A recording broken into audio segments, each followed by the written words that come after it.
Halo semuanya, selamat datang di channel Saratusan Cerita Official. Pada kesempatan kali ini kita akan membahas The Hero Part 6.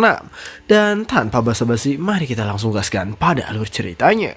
Cerita dimulai dengan diperlihatkannya wilayah dari negara Rusia yang saat ini sudah tertutupi oleh salju yang sangat tebal. Di tengah cuaca yang dingin itu, seseorang dari pusat komando Rusia menerima sebuah pesan yang membuatnya terkejut. Di sana dia langsung berlari dan menghampiri sang pemimpin tertinggi Rusia, dan dia memberitahu bahwa Hero of Glacier yaitu Ivan Pushkin telah dikonfirmasi tewas dalam pertempurannya melawan Kim In-soo yang saat ini telah berubah menjadi seorang raja iblis. Dengan wajah yang masih dibasahi oleh keringat, orang itu menginformasikan bahwa Min-soo sedang berjalan di tengah lebatnya salju untuk menuju ke perbatasan negara China. Sontak si pemimpin itu langsung kepanikan. Dia menggeprak meja sambil berkata, "Dasar sialan, orang-orang di seberang benua itu mengabarkan pada kita kalau mereka telah berhasil mengalahkan dua orang hero yang menyerang wilayah mereka. Tapi kegagalan macam apa ini? Apa kau ingin negara kita dipermalukan oleh para bajingan itu karena tak bisa mengalahkan seorang hero? Harusnya aku tak mempercayakan hal ini pada hero tua bangka itu. Dasar tidak berguna." Tapi kemudian sebuah alat komunikasi yang ada di dalam ruang komando itu tiba-tiba berbunyi karena mendapat sebuah transmisi dari seseorang. Dengan wajah yang masih kesal, pemimpin memerintahkan bawahannya untuk segera mengangkat transmisi itu karena dia berpikir kalau transmisi tersebut berasal dari pemerintahan China. Prajurit itu langsung mematuhi perintah yang diberikan kepadanya untuk mengangkat transmisi tersebut, walau dirinya merasa kesal karena dimarahi oleh si pemimpin. Medan perang kini telah berubah menjadi kacau dengan pemandangan dari puing-puing senjata militer dan para mayat manusia yang sudah dibantai. Sungai yang tadinya berwarna biru cerah itu sekarang telah berubah warna menjadi merah akibat dari darah para manusia yang terbantai yang mencemari sungai tersebut. Di sepanjang mata memandang, area itu hanya dipenuhi dengan reruntuhan dari benteng yang hancur berat seolah dihancurkan oleh meriam yang sangat kuat.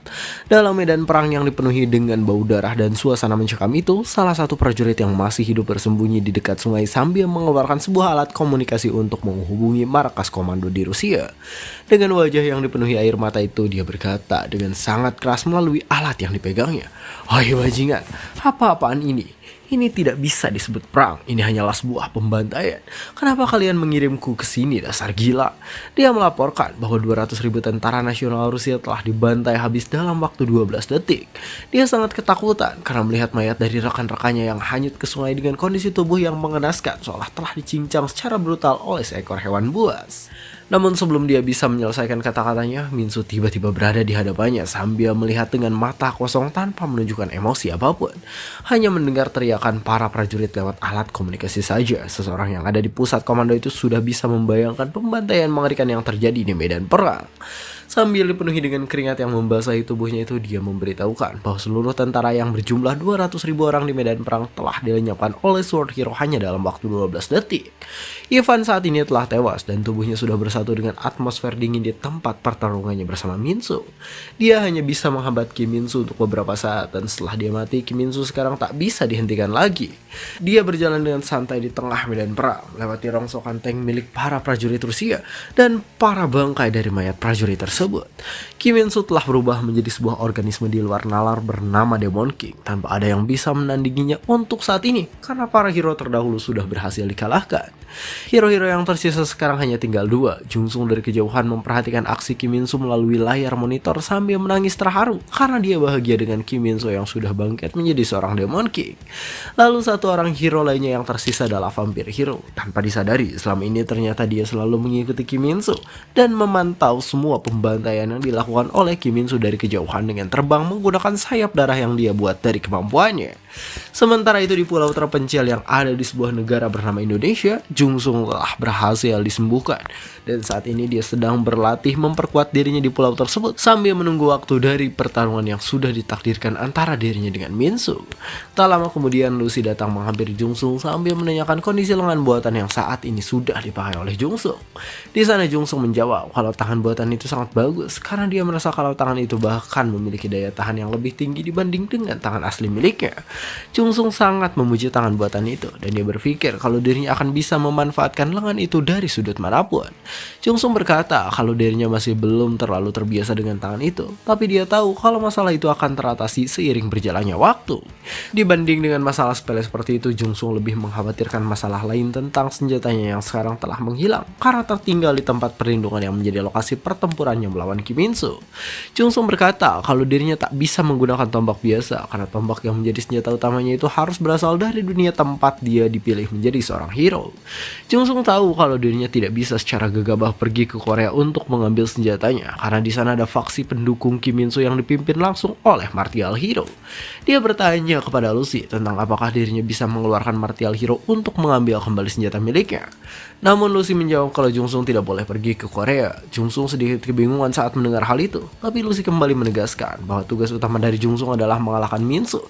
Dia meminta Jungsung untuk tidak membuang-buang tenaga dengan bertarung melawan martial hero sebelum pertarungan besar dimulai. Dengan nada yang sedikit berat, Lucy menjelaskan bahwa ada beberapa orang yang bersedia berkorban untuk Jungsung dalam merebut kembali senjatanya. Dia meminta agar Jungsung mempercayakan hal itu pada mereka dan terus berlatih untuk mengalahkan Min-soo. Sins pun berpindah memperlihatkan segerombolan pendukung Sword Hero yang sedang menyerukan nama Kim In-soo di Korea Selatan. Seseorang yang memimpin perkumpulan itu mencoba untuk mempengaruhi semua masyarakat untuk percaya pada Sword Hero dengan berkata bahwa Kim In-soo pasti akan membentuk ulang dunia dengan sebuah kedamaian. Dia mengajak semua orang yang hadir dalam perkumpulan itu memenuhi kewajiban mereka kepada jasa dari Kim In-soo yang saat ini sedang berpergian ke seluruh dunia untuk membersihkan dan mengatur ulang tatanan dunia. Dengan sangat bersemangat dan percaya diri, orang itu berkata bahwa jika saja mereka mematuhi Kim In-soo, maka mereka akan dijadikan penduduk dunia baru yang akan dibentuk oleh Kim In-soo dengan kedamaian yang sejati. Spontan karena pengaruh tersebut, semua rakyat yang ada di sana mulai bersemangat dan mereka mendukung Min-soo sepenuhnya untuk menjadi seseorang yang memimpin dunia di masa yang akan datang. Di tengah perkumpulan itu, seseorang sedang membidik kepala dari pemimpin perkumpulan dari kejauhan dengan menggunakan sebuah sniper yang dia siapkan. Ternyata orang yang membidik si pemimpin perkumpulan itu adalah petinggi dari rekonstruksi pemerintah Korea yang berada di pusat dan selamat dari pertempuran di tempat perlindungan. Para sniper itu meminta izin kepada si ketua bernama Yeji untuk menembak pemimpin perkumpulan yang menyerukan nama Kim In-soo. Tanpa pikir panjang, Yeji langsung memberikan izin kepada mereka untuk meledakkan otak dari si pemimpin tersebut dan menghilangkan seorang pengaruh yang mendukung Min-soo. Lalu seketika si pemimpin itu pun terkena sebuah tembakan yang menghancurkan tengkoraknya sampai dia tewas di tengah sorakan dari kumpulan faksi Kim In-soo.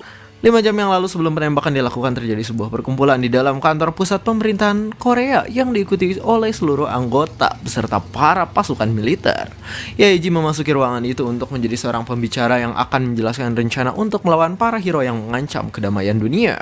Setelah dia berdiri di atas mimbar, dia memulai dengan menyapa semua orang yang hadir dalam perkumpulan tersebut sambil memperkenalkan dirinya sebagai ketua tim intelijen nasional sekaligus juga ketua dari tim menganalisis strategi untuk melawan para hero.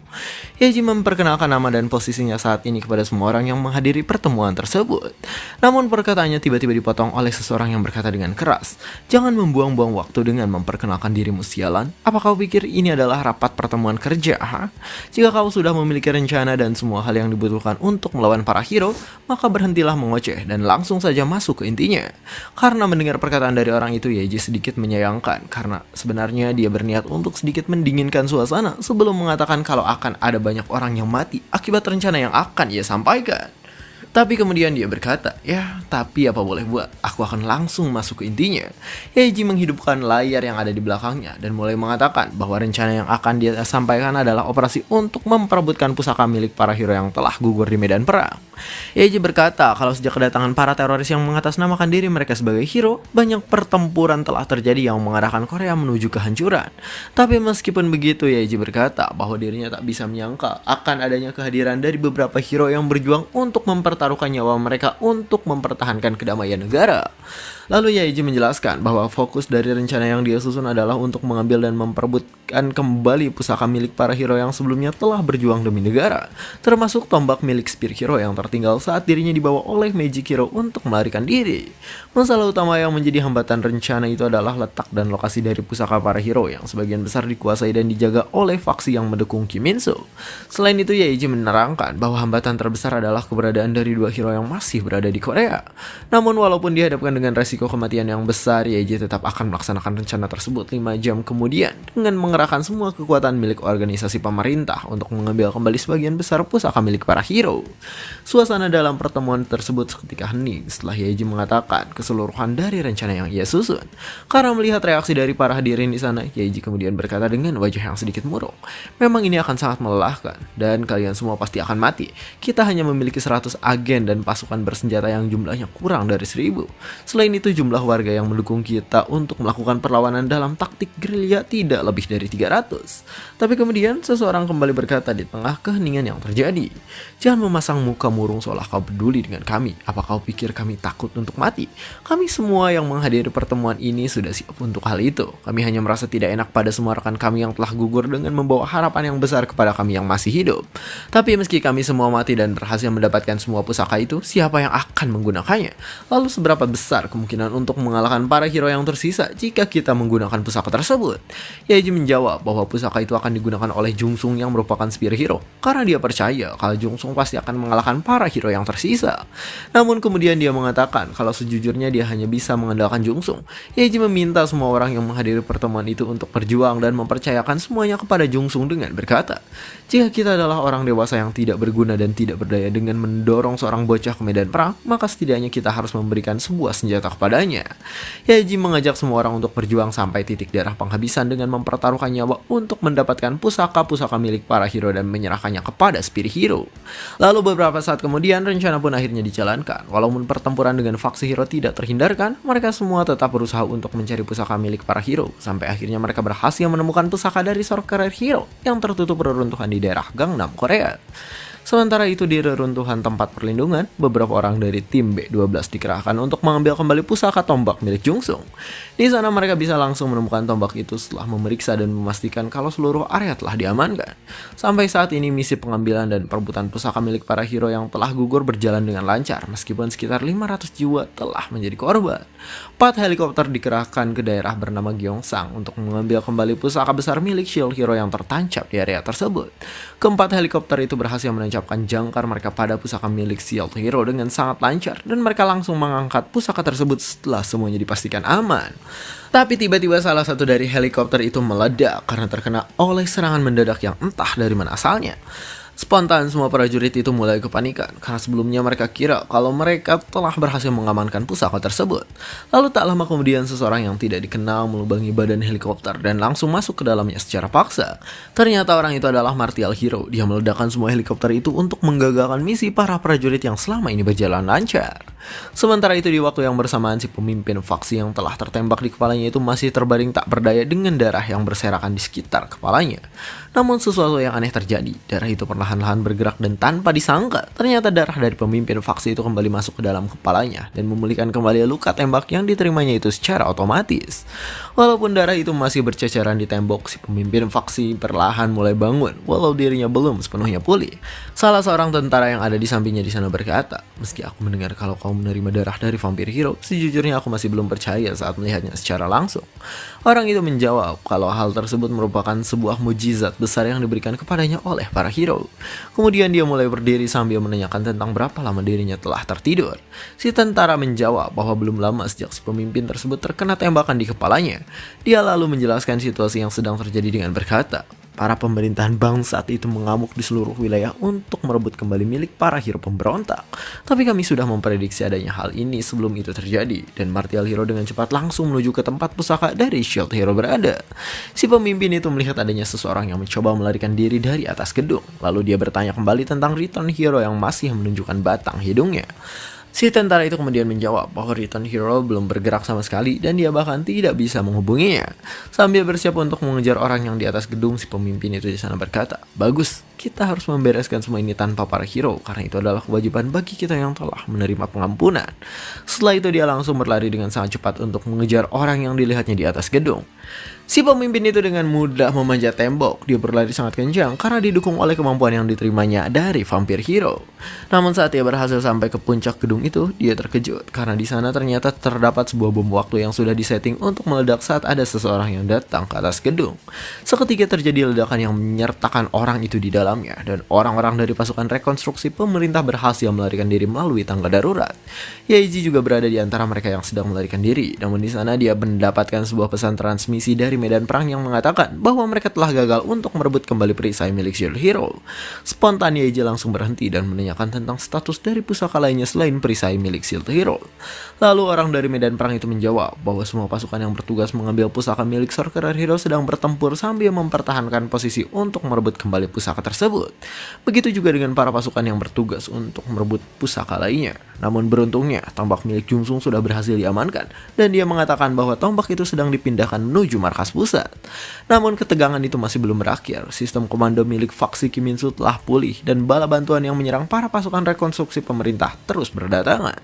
Orang itu menyarankan agar Yaiji menarik mundur pasukan sebelum memakan lebih banyak korban, dan organisasi harus puas dengan tombak pusaka milik Spear Hero. Seseorang dari medan perang itu berkata kalau menarik mundur pasukan adalah hal yang diperlukan, karena jika mereka kehilangan jumlah pasukan lagi, maka keberadaan dari organisasi rekonstruksi pemerintah dan kekuatan perlawanan akan sepenuhnya menghilang. Yaiji merenungkan permintaan tersebut untuk mengambil sebuah keputusan, namun di sana dia berpikir bahwa rekonstruksi pemerintah sudah biasa menerima kekalahan. Bahkan mereka sampai kehilangan warga sipil dan juga para hero yang mendukung mereka sebelumnya. Yaiji berpikir kalau operasi yang saat ini sedang berjalan harus menghasilkan sebuah perbedaan. Yaiji merasa kalau jika saja pemerintah menyerah dan melarikan diri dengan alasan untuk menyelamatkan segelintir orang, maka dia akan merasa malu seumur hidupnya karena telah mengorbankan banyak orang tanpa adanya sebuah hasil yang menjanjikan. Akhirnya Yaiji pun telah mengambil sebuah keputusan. Dia dengan tegas memerintahkan semua pasukan untuk terus maju dan menjalankan operasi terakhir mereka yang disebut dengan Operasi Mayat Hidup. Semua orang yang mendengar perintah dari Yaiji yang mengatakan bahwa perang itu adalah perang totalitas, dia berkata kalau umat manusia sudah cukup dirampok dalam segala hal. 10 juta warga telah tewas, para prajurit yang penuh dengan rasa tanggung jawab telah mengorbankan hidup mereka, dan bahkan infrastruktur milik negara sudah hancur akibat dari amukan para teroris yang mengatasnamakan dirinya sebagai hero. Dengan tangan yang gemetaran, Yaiji berkata, kita telah dirampok dalam banyak hal demi memperjuangkan masa depan kita. Hari ini kita harus merebut kembali semua yang telah diambil oleh para bajingan itu. Hari ini meski kemenangan yang bisa didapatkan adalah dengan mengorbankan dan menumpahkan banyak darah, kita harus tetap memastikan kemenangan kita dengan cara apapun. Setelah mendengar perkataan dari Yaiji, para tentara yang ada di medan perang itu langsung bersedia untuk melaksanakan operasi mayat hidup dan mematuhi perintah dari Yaiji tanpa sedikit pun keraguan dalam diri mereka. Di sisi lain, seseorang yang merupakan transformation hero bernama Jiwo sedang terbaring di rumah sakit setelah dirinya bertarung dengan para teroris beberapa waktu yang lalu. Namun tak lama kemudian sekelompok tentara dan para agen datang ke rumah sakit tersebut sambil membawa sebuah tanduk untuk membawa transformation hero dan membantu mereka di medan perang. Sang dokter di sana mencoba untuk menghentikan para tentara itu dengan berkata bahwa kondisi transformation hero sangat parah sampai dia akan mati hanya dengan dipindahkan ke tempat lain. Tapi salah seorang agen di sana langsung mengarahkan senjatanya kepada dokter tersebut sambil berkata kalau mereka akan menjelaskan alasannya di perjalanan. Sekelompok manusia dan seorang hero lumpuh berusaha untuk berjuang memperebutkan kembali hak mereka yang telah direbut oleh para teroris. Sebuah akhir dari peperangan panjang akan terjadi dengan pertempuran habis-habisan antara mereka yang merasa telah direbut dan mereka yang dianggap sebagai orang yang merebut. Sebenarnya sejak beberapa waktu yang lalu, pemerintah Korea sangat mampu untuk menghentikan amukan para hero, baik itu menggunakan kebijakan maupun lingkungan. Mereka benar-benar bisa menghentikan amukan para hero dengan bantuan dari sebagian hero yang mendukung mereka. Setelah insiden besar yang dilakukan oleh Kim In-soo, Sorcerer Hero tiba-tiba muncul dan media langsung memberitakan kabar tersebut ke seluruh penjuru Korea. Karena kemunculannya itu akhirnya bisa dipastikan bahwa identitas asli dari para hero adalah orang-orang yang pernah menghilang untuk beberapa waktu. Lalu setelah pemerintah menyaring beberapa kemungkinan di antara remaja yang hilang tersebut, mereka akhirnya berhasil mengidentifikasi dan memastikan beberapa orang yang diduga menjadi seorang hero. Kemudian pada waktu itu, Yaiji mencari keberadaan dari para hero yang ingin membela dunia, sampai dia akhirnya berhasil menemukan kediaman dari Shield Hero. Saat itu Shield Hero berkata bahwa dirinya memang akan bertarung meskipun pemerintah tidak memintanya. Namun yang jadi sumber masalah adalah pemerintah, karena mereka tidak mengirim para hero untuk bertarung bersama secara serentak agar bisa mengalahkan Kim In-soo. Pemerintah mengirim para hero satu persatu dan mengadu domba mereka seolah pemerintah sedang mengadakan pertempuran Koloseum. Saat itu Yaiji sangat merasa kesal pada pemerintah. Dia mendobrak masuk ke dalam sebuah ruangan yang di dalamnya terdapat divisi yang bertanggung jawab atas pengiriman para hero ke medan peperangan. Yaiji berkata dengan nada tinggi bahwa dirinya menentang keputusan pemerintah yang mengirim para hero yang ingin membantu mereka seorang diri ke medan perang. Namun ketua divisi saat itu berkata bahwa hal tersebut adalah rencana yang telah diputuskan oleh para petinggi petinggi di pemerintahan.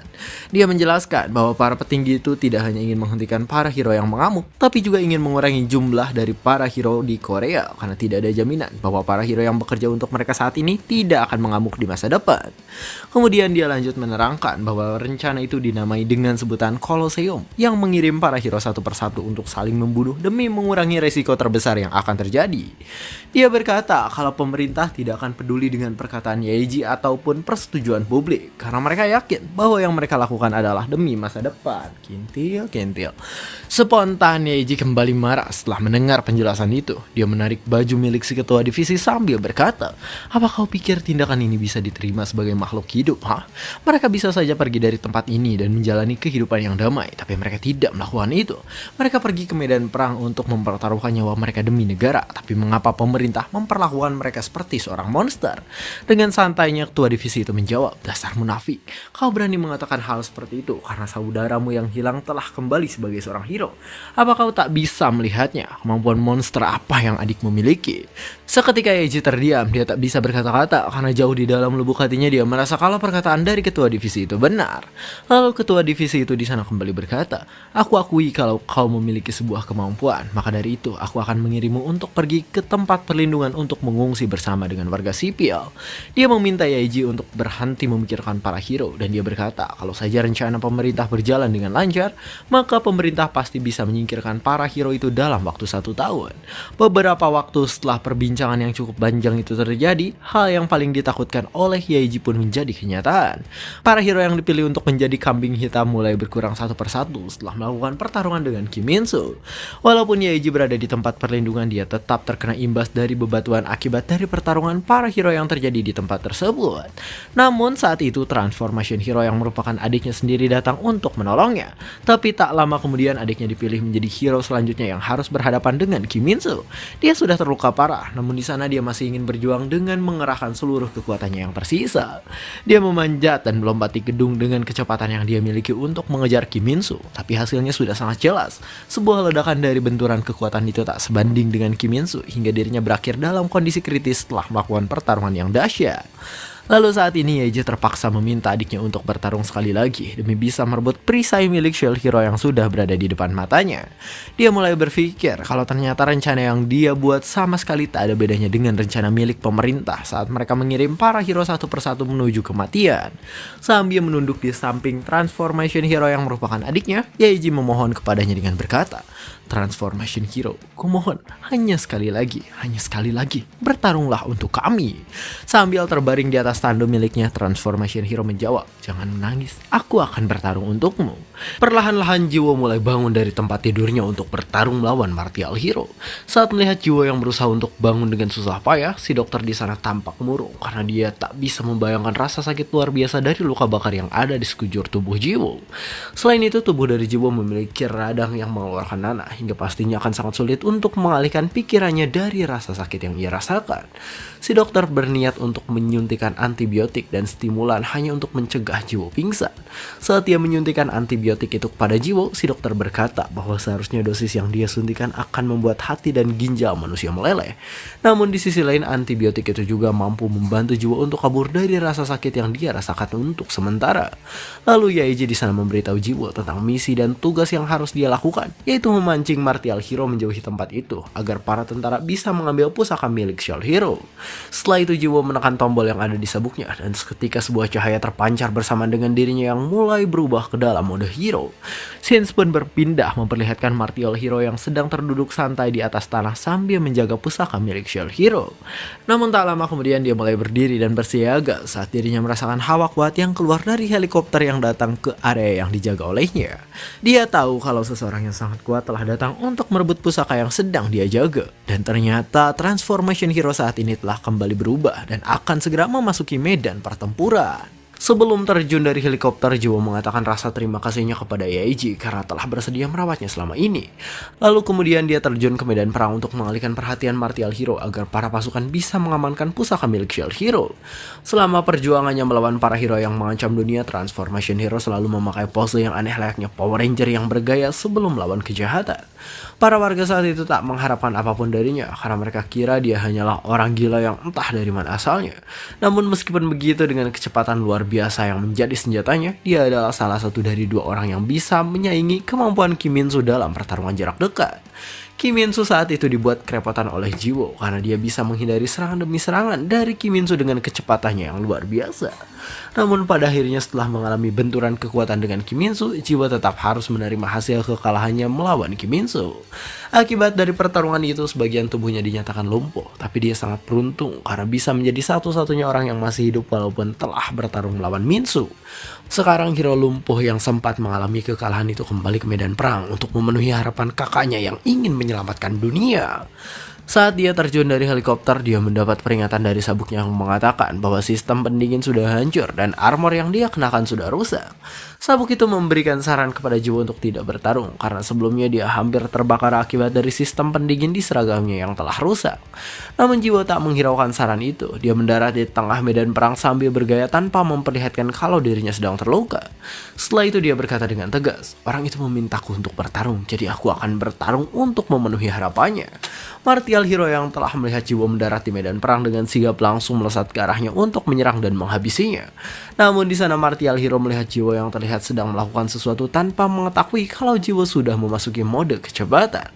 Lalu seketika Jiwo menghilang dari tempat asalnya dan tiba-tiba saja Jiwo telah menyerang Martial hero hingga menghempaskannya dan menghancurkan sebuah gedung yang ada di area tersebut. Martial hero dengan cepat langsung mengalirkan kekuatannya ke dalam tangannya untuk mematahkan kaki milik Jiwo yang saat ini masih menempel di dadanya. Namun Jiwo mengetahui itu, dia segera memutarkan badannya dengan kecepatan kilat untuk menghindari ancaman tersebut dan langsung mendaratkan tendangan telak pada tengkorak Martial hero. Setelah itu Martial hero pun terpental dari udara hingga menghantam tanah beserta gedung yang ada di sana.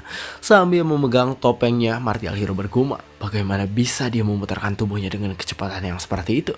Bahkan dia sempat untuk melancarkan serangan kepadaku. Ini tidak akan mudah. Di tengah pertarungan yang masih berlangsung antara Jiwo dan Martial hero, Yeji dan si dokter memantau kondisi tubuh Jiwo dari kejauhan dengan menggunakan sebuah kamera yang bisa mendeteksi suhu panas dalam tubuh manusia. Sambil terus mengamati suhu tubuh Jiwo yang terus meningkat, Yeji bergumam, suhu tubuhnya saat ini mencapai 44 derajat. Jika dia mengerahkan lebih banyak kekuatan di saat kelenjar keringatan tubuhnya meleleh, maka mungkin saja dia akan terbakar sampai mati. Karena mengkhawatirkan kondisi tubuh Jiwo, Yeji segera memberikan instruksi agar Jiwo membawa Martial hero untuk menjauhi tempat dari pusaka Shield hero berada. Dia menanyakan tentang kedatangan dari para helikopter pengangkut yang ditugaskan untuk mengambil perisai tersebut. Namun para staf yang ada di sana berkata bahwa helikopternya mengalami sebuah hambatan akibat para faksi Kim Min-soo yang telah menyebarkan jaringan pertahanan udara. Para tentara dari faksi Kim Min-soo itu menembakkan rudal secara terus-menerus ke arah helikopter yang melewati area mereka. Sampai akhirnya helikopter itu pun hancur dan tak bisa sampai ke tujuan. Beberapa tentara dan seorang jenderal dari pemerintah berusaha untuk melawan mereka sambil melindungi helikopter. Namun di sana mereka kepanikan karena berapa kali pun mereka menembak, tembakan itu tak bisa membunuh pemimpin dari faksi Kim Min-soo. Lalu akhirnya pemimpin faksi itu berhasil melenyapkan seluruh tentara beserta jenderalnya dengan sangat mudah menggunakan kedua tangannya. Sambil mengelap darah yang ada di tangannya, si pemimpin faksi itu berkata, "Kau harusnya memihak pada pilihan yang benar." Sangat menyenangkan.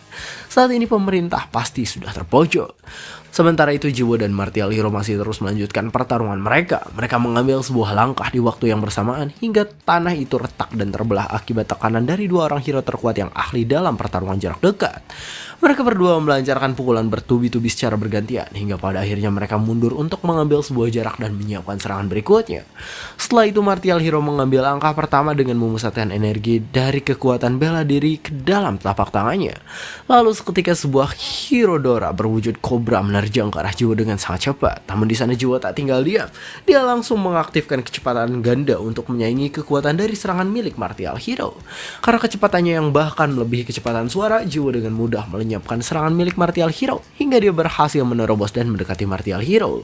Martial hero di sana berusaha untuk menahan serangan yang akan dilancarkan oleh Jiwo. Namun itu sudah sangat terlambat. Jiwo di sana berhasil mengunci sirah Martial hero dan menghantamkannya ke arah gedung. Belum berakhir sampai di sana, Jiwo masih memegangi sirah Martial hero dan dia berniat untuk terus menyeret Martial hero hingga tengkoraknya hancur.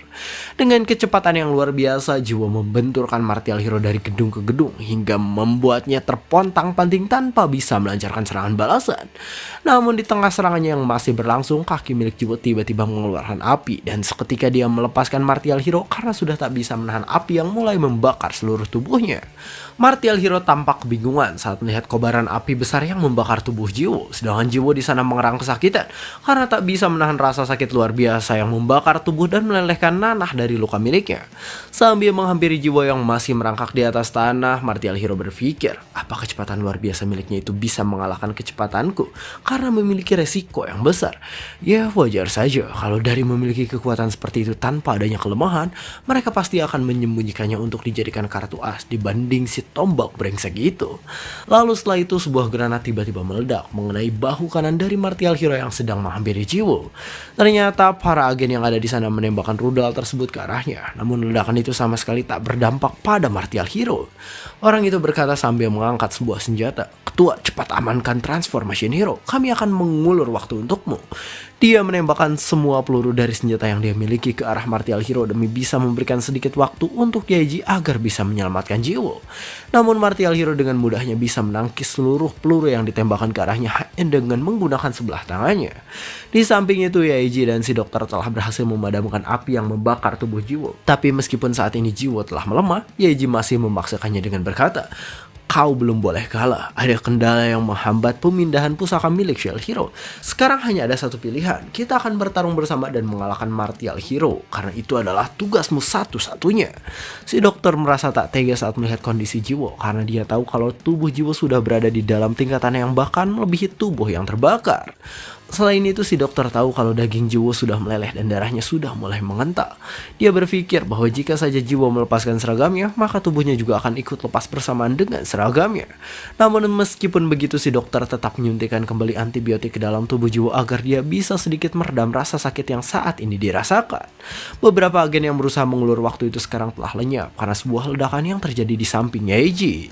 Setelah menghabisi dua serangga itu, Martial Hero dengan segera melesat ke arah Jiwo untuk menghabisinya agar organisasi pemerintah kehilangan harapan mereka. Yaeji dengan seluruh upaya yang dia bisa berusaha untuk menghentikan Martial Hero menggunakan pistol yang ditembakkan olehnya. Namun peluru-peluru dari pistol itu bahkan tak menggores Martial Hero sedikit pun sampai Martial Hero sudah mulai dekat dengan lokasi dari Yaeji. Tapi tiba-tiba Jiwo bangkit kembali dan menahan serangan dari Martial Hero sambil berkata, "Pertarungan masih belum berakhir bajingan, lawanmu adalah aku." Beberapa waktu yang lalu saat Jiwo bertarung melawan Minsu bertanya kepadanya tentang alasan apa yang membuatnya bertarung bahkan setelah mengetahui kalau kekuatannya jauh di bawah Kiminsu. Saat itu Jiwo menjawab sambil memegangi kepalanya, "Alasan?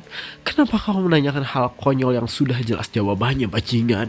Harusnya aku yang menanyakan hal itu kepadamu. Kau benar-benar bertanya padaku tentang alasanku menyelamatkan manusia. Dasar otak udang, tapi tetap akan kuberitahu kau yang bodoh itu.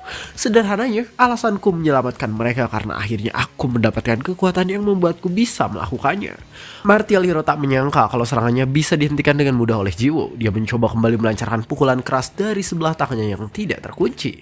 Namun Jiwo ternyata masih bisa menahan serangan itu menggunakan tangannya. Dia mengabaikan Martial Hero dengan berkata kepada Yaeji, "Kakak, jika kau kehilangan semua orang yang kusayangi, maka tak ada alasanku untuk tetap memakai topeng ini. Maka dari itu aku tak akan melepaskan topeng ini. Jika aku masih memakai topeng ini untuk menggantikanmu agar kau tidak mati, maka aku dengan senang hati akan mati sambil menggunakan topeng ini." Jiwa sedikit demi sedikit berhasil mendorong mundur Martial Hero dan menjauhi tempat Yaeji. Di sana Martial Hero mulai merasa kesal. Dia mengaktifkan sebuah jurus di tangannya dan mengalirkan jurus itu ke dalam tubuh Jiwo. Lalu setelah itu dia berkata sambil tersenyum, "Meski sudah sekarat seperti itu, tapi kau masih berusaha untuk bernafas. Sangat menyedihkan. Aku akan menguras seluruh energi kehidupanmu sampai hidupmu tak tersisa lagi." Namun setelah mendengar Martial Hero yang berkata seperti itu, sabuk di badan Jiwo menanggapinya dengan berkata, "Aku berniat membiarkannya karena ini adalah masalah serius. Tapi apa kau belum menyadarinya? Apa kau memang sebodoh itu? Apa kau benar-benar berpikir masih ada energi kehidupan yang tersisa dari orang ini? Secara medis dia sudah mati. Dia hanyalah sebuah wadah layaknya cairan di dalam kotak jus yang sudah tak bisa dihisap oleh sedotan." Karena jiwa yang sudah sangat sekarat, jurus Martial Hero itu tak berpengaruh kepadanya. Dia membenturkan kepalanya kepada Martial Hero hingga membuat dia terhempas dan menciptakan sebuah jarak di antara mereka. Setelah itu jiwa langsung masuk ke dalam mode penyerangan kecepatan 3 kali lipat yang membuatnya mampu bergerak setara dengan kecepatan cahaya. Tapi Martial Hero juga tak tinggal diam. Dia mengeluarkan 2 buah energi yang dimilikinya dan mencoba untuk menyatukan keduanya untuk menciptakan serangan yang lebih kuat lagi. Di saat jiwa mendekatinya dengan kecepatan yang luar biasa, Martial Hero melindungi dirinya sendiri dengan energi yang berwujud ular sambil menyerang ke arah Jiwo. Jiwo dengan susah payah berusaha menangkis semua serangan yang mengarah kepadanya tanpa dia sadari kalau serangan sebenarnya dari Martial Hero adalah seekor ular besar yang sudah berada di belakangnya. Ular itu langsung menerkam Jiwo bersamaan dengan Martial Hero yang membuat sebuah segel untuk menyatukan 2 buah energi yang dia miliki. Namun sangat mengejutkan, Jiwo masih bisa menghancurkan ular itu walaupun dirinya sudah berada di ambang kematian. Tapi serangan dari Martial Hero tak berakhir sampai di sana. Dia kembali mengirimkan energi negatif berwujud tombak ke arah Jiwo yang baru saja keluar dari mulut ular yang menerkamnya. Jiwo berusaha menghindari serangan itu, tapi serangan itu telah menargetkannya sampai akhirnya dia terkena serangan di perut kanannya. Namun Jiwo masih berjuang. Dia menepis energi itu dengan kemampuannya dan kembali menerjang ke arah Martial Hero. Dalam pertempuran dahsyat itu mereka secara terus-menerus saling bertukar serangan sampai sabuk yang digunakan oleh Jiwo mulai mengeluarkan percikan api. Tangan Jiwo sudah terbakar, namun dia masih terus berjuang karena dia tahu kalau hal itu masih belum cukup untuk mengalahkan Martial Hero. Dia menggunakan sebelah kakinya untuk menendang Martial Hero dan setelah itu kakinya pun mulai mengeluarkan api. Martial Hero mengerahkan seluruh kemampuannya untuk menghadang Jiwo yang berlari ke arahnya dengan tubuh yang terbakar sepenuhnya. Lalu akhirnya terjadi sebuah ledakan hebat di area tempat mereka bertarung yang menyertakan Jiwo dan Martial Hero di dalamnya. Yaiji di sana menangis histeris saat dia melihat tubuh Jiwo yang terbakar habis dalam ledakan tersebut. Namun beberapa saat kemudian Jiwo berhasil keluar dari kobaran itu dengan tubuh yang sudah berubah menjadi gosong. Dia menghampiri Yaiji sambil berkata dengan wajah yang hampir berubah menjadi abu. Akhirnya, aku bisa menepati janjiku padamu. Lalu setelah itu, tubuh Jiwo pun berubah menjadi abu dan kemudian terurai oleh angin yang menghembus tepat di depan Yaiji yang menangis. Martial Hero akhirnya bisa dikalahkan oleh Transformation Hero, walaupun dia juga harus mengorbankan nyawanya dalam pertarungan tersebut. Tapi berkat dari pengorbanannya, organisasi rekonstruksi pemerintah bisa mengamankan pusaka milik Shield Hero dengan mengangkutnya menggunakan beberapa helikopter. Sementara itu di waktu yang bersamaan, Vampir Hero terbang di atas lautan untuk kembali ke Korea karena dia merasa ada yang aneh saat darah yang dia berikan pada pemimpin faksi Kiminsu tiba-tiba menghilang. Sambil terus menambah kecepatannya di sana dia bergumam, sial, apa mereka berhasil dihabisi oleh para bajingan dari pemerintah? Atau mungkin si tombak sudah kembali ke Korea? Entah apapun itu, yang jelas di sana sekarang sedang gawat. Aku harus menghentikan mereka secepatnya. Vampir Hero lalu memperluas sayapnya dan dia melesat dengan cepat menuju Korea untuk melihat situasi yang terjadi secara langsung. Di sisi lain, organisasi rekonstruksi pemerintah sudah berhasil mengangkut pusaka milik Shield Hero ke sebuah pelabuhan pulau tersembunyi menggunakan kapal induk yang sangat besar. Sesampainya di pulau itu, salah seorang prajurit langsung memberitahukan kepada Yaiji bahwa semua pusaka sudah berhasil diangkut dan berada di dalam kapal. Selain itu, dia juga menginformasikan bahwa Vampir Hero sedang dalam perjalanan menuju Korea dan akan sampai dalam beberapa jam kemudian. Setelah mendengar semua informasi itu, Yaiji berkata pada seseorang yang ada di belakangnya, "Tugas kami sebagai manusia biasa sudah selesai sampai di sini. Sisanya akan kami serahkan kepadamu." Ternyata orang yang diajak bicara oleh Yaiji itu adalah Mairin. Di sana dia mengucapkan terima kasih kepada Yaiji dan mulai bersiap untuk menghadapi pertarungan yang selanjutnya. Dan cerita pun bersambung. Perlawanan para manusia melawan hero kayaknya bakal dilanjut sama hero yang lain. Transformation Hero udah mati dan kakaknya udah beres menjalankan misinya.